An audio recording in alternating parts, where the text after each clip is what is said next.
Mike, thanks for coming back down to see me again for our second lesson. We had two major focuses with this lesson. Now, we obviously talked about last session getting the much more rotation, and we fixed a bit of your setup and changed a few things there. This session we're going in a similar direction with the focus in your swing, and when you get out and play on the course, I don't mind at all if you continue doing what we did last time and just trying to get the rotation better. We changed a few things with this setup and really worked hard on trying to get you to hook the ball. I don't mind if you continue to do that on the golf course. This session we're having here so the first part was the takeaway, and the takeaway, what we're doing with the takeaway, should actually make it better with the overdraw. You shouldn't be able to overdraw it so much with the takeaway being more in balance, because the club won't have as much energy to work back down to the ball with when you're coming through. The second part was to do with your body turn on the way through and how you tend to overturn and corkscrew yourself in the finish.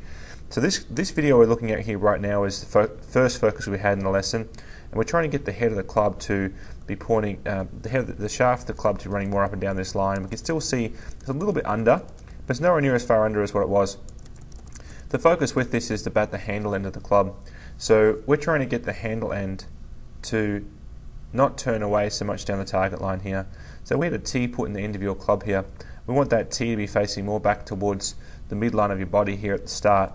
So when that club's facing more back at the midline of your body at the start, then it's not going to be so flat here obviously at the start, and then obviously it's rerouting and crossing the line. So when the club gets crossed, it has to uncross. Now from here, when it uncrosses, it's making your body's synchronizing, your arms and hands aren't able to synchronize with your body the correct way.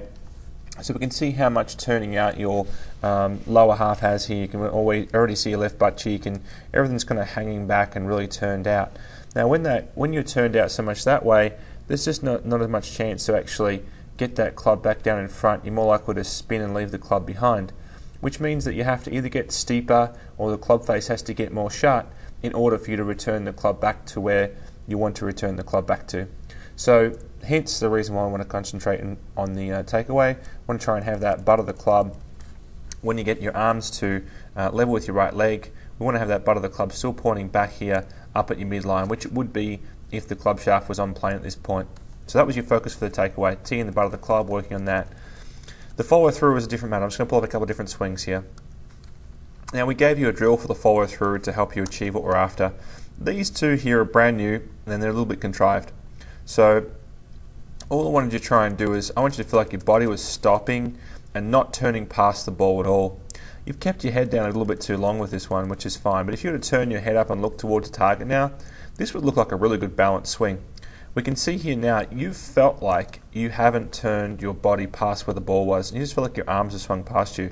But we can see that your body's fully turned towards target. If anything, it's even turned slightly beyond. We can see your shoulders are there just beyond 90 degrees. If your shoulders are at 90 degrees, your torso and the midpoint of your chest will be pointing right down towards target. So this is the direction that we're going. This is what we're trying to achieve.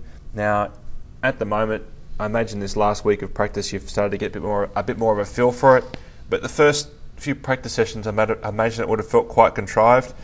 But you should have seen some pretty good improvements with certain aspects. You should have seen some nicer divots. You should have seen the divots pointing more at your target line rather than left. You should have seen the ball taking off in the right direction. And I imagine that you would have had some sessions and periods in your sessions where you really got some consistent, nice little draws that you can actually go ahead and predictably play with. Now, as you have mentioned and asked, you want to try and gain more consistency with your golf. Hitting the ball a long way and smashing it, that's fantastic, and that definitely can help you with your lowest score you can possibly achieve.